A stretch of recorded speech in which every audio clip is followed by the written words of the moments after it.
Thank you very much, Mr. President.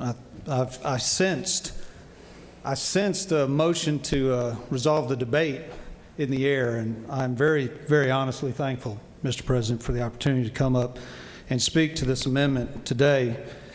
The senator from the 31st is using a power, a tool, a very strong and important tool that this body should, if it decides so, avail itself to. We've already seen what the intent of this chamber is by the vote on the bill as it passed out.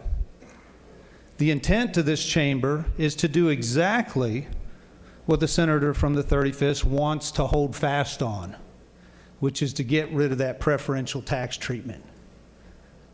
The intent of this chamber is not to lower the excise tax down to 20 cents, because we offered that in an amendment and it did not succeed. So to imply that that bargaining tool is necessary possibly to deal with that one issue, I think is mute.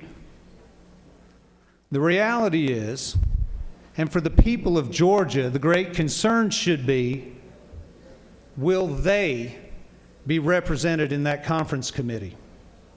We are about to hear the three conferees, but by rule, those conferees are appointed solely by the president. And they will be three members.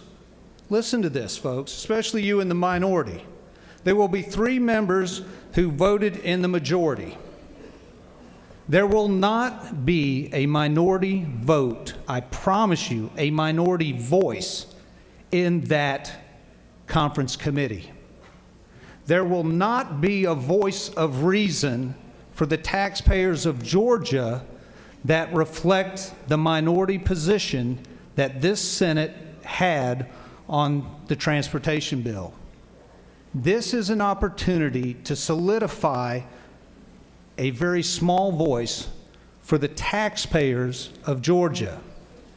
This body has already indicated its willingness to increase the gas tax on Georgia at current rates of 60%.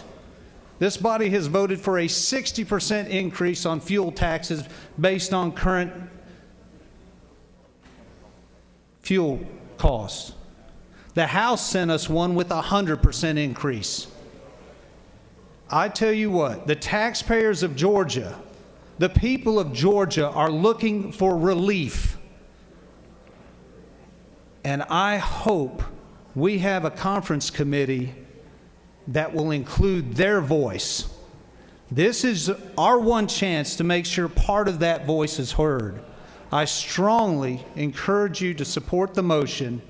Let us hold fast to a position not only this Senate has already agreed to, but the House agreed to also.